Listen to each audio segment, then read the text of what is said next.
سب سے پہلے تو سوال یہ اٹھتا تھا کہ وہ اسے گرفتار کیسے کرے گا؟ کہاں ہوگا وہ کمبخت پردیپ یا پرمود؟ اس نے اپنے آپ سے سوال کیا۔ کرنل کے کمرے سے باہر آ کر اس نے اپنے چاروں ماتحتوں کو ہنگامی میٹنگ کے لیے طلب کر لیا۔ تمہارے پاس 100 سے زیادہ تربیت یافتہ نفری موجود ہے، سب کو ایکٹیو کر دو۔ یہ تصویر ملک کے ہر اہم پوائنٹ پر پہنچ جانی چاہیے۔ اسے ڈھونڈو، اسے پاتال کی تہہ سے نکال لاؤ۔ مجھے ہر صورت یہ لڑکا چاہیے، اس کی وجہ سے میری بہت رسوائی ہوئی ہے۔ اس نے پردیپ کی تصاویر کا بنڈل ان کے سامنے پھینکتے ہوئے کہا، ہم اسے زمین کے اندر سے نکال لائیں گے سر، اگر یہ بھارت میں ہے تو بچ نہیں سکے گا۔ ناگرک نے کہا، ٹھیک ہے، مجھے باتیں نہیں، کام چاہیے۔ ماسٹر کمپیوٹر سے اس کی تصویر کی نقلیں تمام اسٹیشنوں کے کمپیوٹرز کو فیکس کر دو۔ میری طرف سے تمام اسٹیشنوں کو سختی سے ہدایات جاری کر دو کہ سب کچھ چھوڑ کر اس کے پیچھے لگ جائیں۔ اس لڑکے نے ہمیں بہت نقصان پہنچایا ہے، اس نے ہمارے دیش کو بہت ذلیل کروایا ہے۔ فوج والے سالے اپنا سارا غصہ ہم پر نکال رہے ہیں، وہ ٹرائیڈنٹ کی ناکامی کا الزام ہمیں دے رہے ہیں، جیسے ہم نے اس سالے بریگیڈیئر کے بچے سے پلان لے کر سرحد کے پار پہنچایا ہو۔ اس نے فوجیوں کو بڑی سی گالی دی۔ سالوں سے اپنی لڑکیاں اور بیویاں سنبھالی نہیں جاتی، ان کے یارانوں کے نوٹس نہیں لیتے اور ہمیں گالیاں دیتے ہیں۔ اس نے اپنے فکرے کا اختتام بھی گالی کے ساتھ کیا تھا۔ اپنے چاروں ماتحتوں کو ہدایات دے کر اس نے میٹنگ برخاست کر دی اور اب اپنے انٹرکام پر اس نے اپنے سب سے زیادہ قابل اعتماد ماتحت کو طلب کر لیا۔ تھوڑی دیر کے بعد ہی اس کے کمرے کا دروازہ کھلا اور راہل اس کے سامنے کھڑا تھا۔ یس سر۔ راہل جانتا تھا کہ اس کے کمرے میں داخل ہونے کے بعد پاسوان نے کمرے کا دروازہ اندر سے لاک کیوں کیا ہے۔ راہل، ایک ضروری کام آن پڑا ہے۔ یہ کہتے ہوئے اس نے اپنی دراز سے رادھکا کول کی تصویر نکال کر اس کے سامنے رکھ دی اور اسے بریفنگ دینے لگا۔ 10 منٹ تک اس نے راہل کو سارا مشن اس کی مکمل جزیات سمیت سمجھا دیا تھا اور اب اس کی طرف استفہامیہ نظروں سے دیکھ رہا تھا۔ ہو گیا سر، راہل نے معمول کے مطابق اسے مسکراتے ہوئے جواب دیا۔ یہ اس کا خاص انداز تھا، جب وہ کوئی اہم ذمہ داری اٹھاتا تو اسی طرح مسکرا کر اپنے صاحب کو بڑے تیقن سے کامیابی کی پیشگی اطلاع دیا کرتا تھا۔ معاملہ فوج کا ہے، بڑے اعتماد والے اور اسمارٹ لڑکے ساتھ رکھنا۔ سر، کل دوپہر کے بعد ڈرائنگ روم میں ملاقات ہوگی۔ اس نے بے تکلفی سے اپنا ہاتھ پاسوان کی طرف بڑھایا۔ گڈ لک، پاسوان نے کہا اور اسے پرجوش مسافے کے بعد رخصت کر دیا۔ ڈرائنگ روم ان کا کوڈ تھا، اس کا مطلب وہ خاص جگہ ہوتی تھی جہاں انہوں نے اپنے شکار کو پہنچانا ہوتا تھا۔ اگلے روز رادھکا کول آج پہلے دن ہی اس حادثے کے بعد معمول کی سیر کے لیے گھر سے نکلی۔ اس نے پردیپ کے ہاتھوں انجام پانے والے اس کارنامے کے لیے لاشعوری طور پر خود کو ذمہ دار سمجھنا شروع کر دیا تھا، کیونکہ پردیپ اس کے ذریعے اس کے گھر تک پہنچا تھا۔ ابھی تک اسے صرف یہ بتایا گیا تھا کہ پردیپ نے اس کے باپ کے کچھ اہم کاغذات چرا لیے تھے اور وہ غیر ملکی جاسوس تھا۔ اسے ان کاغذات کی تفصیلات کا علم نہیں تھا۔ بریگیڈیئر کول نے اسے یقین دہانی کروائی تھی کہ وہ قطعاً رادھکا کو اس کا ذمہ دار نہیں سمجھتے۔ ہمسایہ ملک میں ان کے جاسوس بھی ایسے ہی کام کرتے ہیں اور یہ رادھکا کی نہیں، ان کی اپنی غلطی ہے کہ انہوں نے بلا سوچے سمجھے آنکھیں بند کر کے پردیپ کی ہر بات پر یقین کر لیا۔ لیکن رادھکا مطمئن نہیں ہوئی تھی۔ 7-8 روز وہ اپنے کمرے میں بند رہی، بس کبھی کبھی خاص ضرورت کے تحت گھر کے باہر کا چکر لگا لیتی۔ 7-8 روز تک بریگیڈیئر کول بھی ہیڈ کوارٹر میں مصروف رہا۔ اس دوران ان کے گھر پر مختلف ایجنسیوں کے لوگ آتے اور رادھکا سے انٹرویو کرتے رہے۔ ان میں سے کسی نے بھی اسے احساس نہیں ہونے دیا تھا کہ اس واردات کی ذمہ داری کسی طرح اس پر عائد ہوتی ہے۔ 2-3 روز وہ لوگ آتے جاتے رہے، جس کے بعد انہوں نے آنا جانا بند کر دیا، لیکن رادھکا کی پریشانی ختم نہیں ہوئی تھی۔ اس روز جب بریگیڈیئر کول نے اسے بتایا کہ ایک جنرل کے ساتھ بھی حال ہی میں ایسا واقعہ ہوا ہے، جب اس کا ڈرائیور اس کے اہم کاغذات لے کر فرار ہو گیا، تو اسے قدرے تسلی ہو گئی اور اس نے اس کارروائی کو بھی لڑائی کا ایک حصہ سمجھ لیا۔ بریگیڈیئر کول تو رات ہی ایک خصوصی فلائٹ سے لداخ روانہ ہو گیا تھا، جس کے فوراً بعد اس کی ماں کے 2-3 دوست آ گئے تھے، جن کے ساتھ شراب پی کر وہ آدھی رات تک ہذیان بکتی رہی، لیکن رادھکا اپنے کمرے سے نکل کر باہر نہیں آئی۔ صبح اس نے معمول کے مطابق اپنا ٹریک سوٹ پہنا اور گراؤنڈ کی طرف نکل گئی۔ ساری کالونی پر سکوت طاری تھا۔ اتوار کا دن ہونے کی وجہ سے چونکہ چھٹی تھی، اس لیے صبح دم جو دو چار گاڑیاں دکھائی دے جاتی تھیں وہ بھی نظر نہیں آ رہی تھیں۔ رات کی بارش کے اثرات ابھی باقی تھے۔ اس نے معمول کا راستہ اختیار کیا اور اب وہ اپنے بلاک کے آخری کونے والی گلی مڑ رہی تھی۔ ابھی وہ چند قدم ہی چلی تھی جب ایک آرمی کی جیپ اس کے نزدیک آ کر رکی۔ معاف کیجیے، جیپ میں ڈرائیور کے ساتھ والی سیٹ پر میجر کی وردی پہنے ایک نوجوان نے اسے مخاطب کیا۔ یس، رادھیکا رک گئی۔ 45 ایف میں جانا ہے، اس نے بڑے ادب سے رادھیکا سے پوچھا۔ رادھیکا کے گھر کے سامنے والے بنگلے کا نمبر 45 ایف تھا، جہاں کموڈور صاحب رہتے تھے، جن کا ان کے گھر آنا جانا لگا رہتا تھا۔ وہ ہاتھ کے اشارے سے میجر کو ایڈریس سمجھانے لگی۔ جیپ کا پچھلا دروازہ کب کھلا؟ اس سے وہ لمبا تڑنگا صوبے دار کی وردی والا نوجوان کب باہر نکلا؟ اس نے اپنے ہاتھ میں موجود رومال کو رادھیکا کے منہ پر کب رکھا؟ میجر نے کیسے اس کی مدد کی؟ رادھیکا کو کسی بات کا علم نہیں ہو سکا۔ اسے صرف اتنا یاد تھا کہ کسی نے اس کے دونوں بازو جکڑ کر اس کے ناک پر رومال رکھا اور وہ بے ہوش ہو گئی، جس کے بعد اس کی آنکھ یہاں اس کمرے میں کھلی تھی۔ رادھیکا کو ہوش آیا تو وہ ایک بیڈ روم پر موجود تھی، لیکن یہ اس کے گھر کا بیڈ روم نہیں تھا، البتہ کمرہ بڑی نفاست سے سجایا گیا تھا۔ گھبراہٹ میں وہ اچانک ہڑبڑا کر اٹھی، لیکن چکرا کر دوبارہ بستر پر گر گئی۔ اس کا سر بہت بھاری ہو رہا تھا، شاید بے ہوش کر دینے والی دوا اس نے کچھ زیادہ مقدار میں سونگھ لی تھی۔ خوف کے مارے اس کی گھگی بن گئی، کیونکہ ہوش میں آنے کے بعد اس پر پہلا انکشاف یہی ہوا تھا کہ اسے اغوا کیا گیا ہے، اور اپنے گھر پر چند روز پہلے گزرنے والی اس قیامت کے بعد اس کا یوں اچانک اغوا ہونا اس کی جان نکالنے کے لیے کافی تھا۔ اچانک ہی اس کے سامنے کا دروازہ کھلا اور ایک خوبصورت خاتون اندر داخل ہوئی۔ رادھیکا اٹھ کر بیٹھ گئی۔ کون ہو تم؟ میں کہاں ہوں؟ اس نے غصے اور خوف کے ملے جلے تاثرات لیے بڑی مشکل سے دو فقرے ادا کیے۔ آپ جہاں بھی ہیں بالکل محفوظ ہیں، خود کو نارمل رکھیں، مطمئن رہیں اور یہ پی لیں، آپ کی طبیعت ٹھیک ہو جائے گی۔ اس نے اطمینان سے اپنے عقب میں دروازہ لاک کرنے کے بعد رادھیکا کی طرف تازہ کافی کا مگ بڑھایا، جو شاید ابھی وہ اس کے لیے بنا کر لائی تھی۔ رادھیکا نے دیکھا کمرے کی ایک دیوار پر شری گنیش کی پینٹنگ موجود تھی۔ یہ بات اس کے لیے قدرے باعث اطمینان بنی، کم از کم اب وہ اس بات کا تصور کر سکتی تھی کہ وہ اپنے ہی دیش میں ہے۔ دیکھو، تم جو کوئی بھی ہو، تمہیں کوئی غلط فہمی ہوئی ہے۔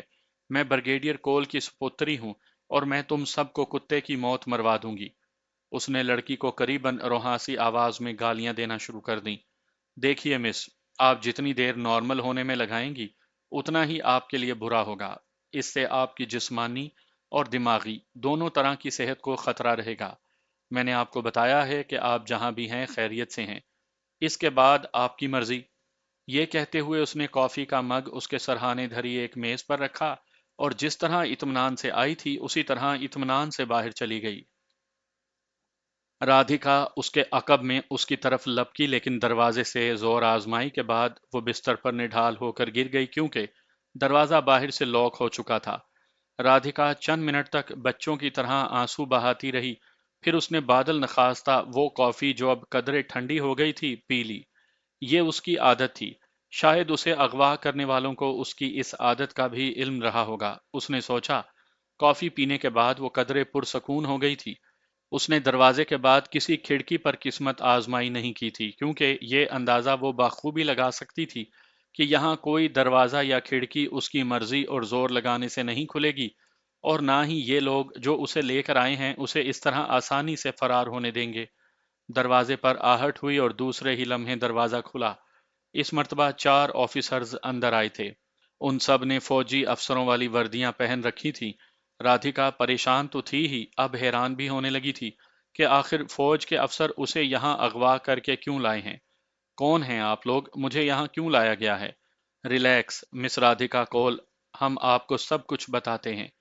ان میں سے پاسوان نے جو کرنل کی وردی پہنے ہوئے تھا اسے ہاتھ کے اشارے سے مطمئن ہونے کے لیے کہا اور سامنے دھرے صوفے پر بیٹھ گیا۔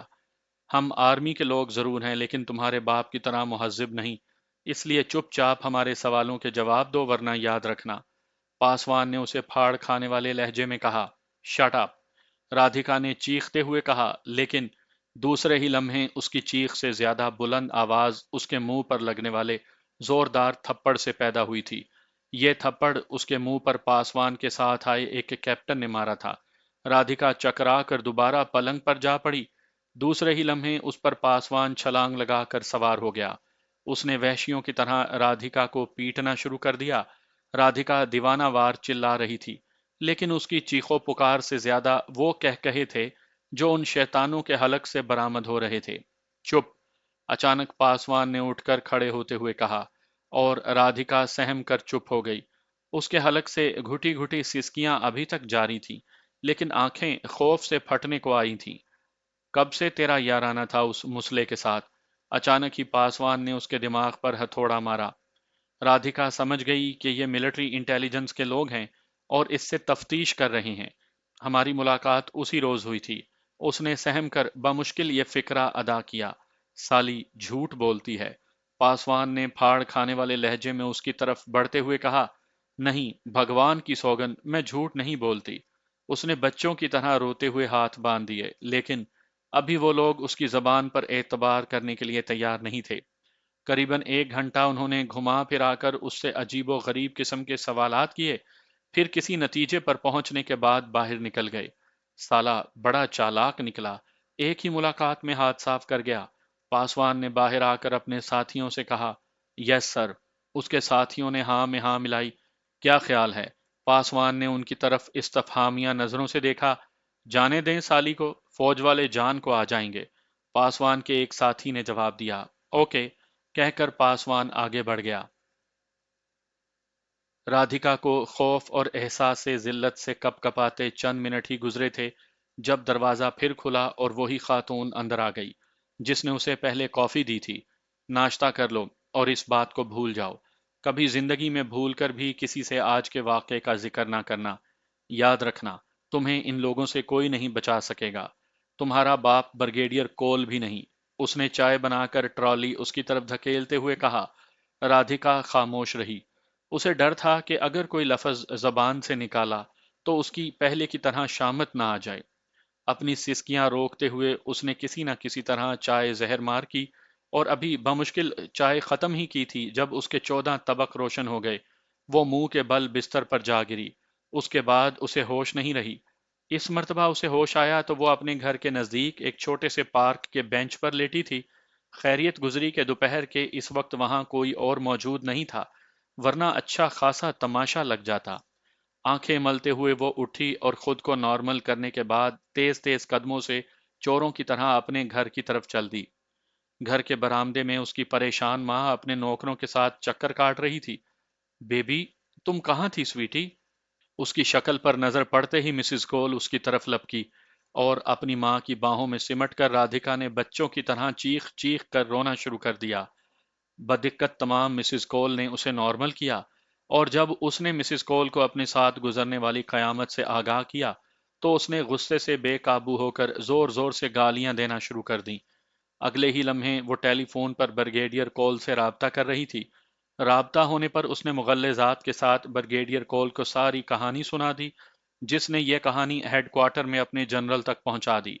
شام گئے تک یہ بات ثابت ہو چکی تھی کہ آرمی کی کسی ایجنسی نے رادھکا کو اغوا نہیں کیا، جس کا سیدھا مطلب یہی تھا کہ اسے اغوا کرنے والے اور کوئی نہیں، را کے لوگ ہی تھے، جنہوں نے رادھکا کو دھوکہ دینے کے لیے آرمی کی یونیفارم پہن رکھی تھی۔ ہیڈ کوارٹر کی طرف سے سخت احتجاج را تک پہنچایا گیا، جہاں سے حسب معمول اس واقعے سے لا علمی کا جواب آ گیا، لیکن بریگیڈیئر کول کو اچھی طرح پتا تھا کہ یہ حرکت را کے علاوہ اور کوئی نہیں کر سکتا۔ وہ خون کے گھونٹ پی کر رہ گیا۔ سر، لڑکی کا بیان صحیح ہے، پاسوان نے اس روز سپہر کرنل کو رپورٹ پیش کی۔ حیرت ہے، ایک ہی روز میں یہ کارنامہ انجام پا گیا۔ کرنل نے عجیب سے لہجے میں کہا، سر مجھے خود اس بات پر یقین نہیں آ رہا تھا، لیکن یقین کرنا پڑا۔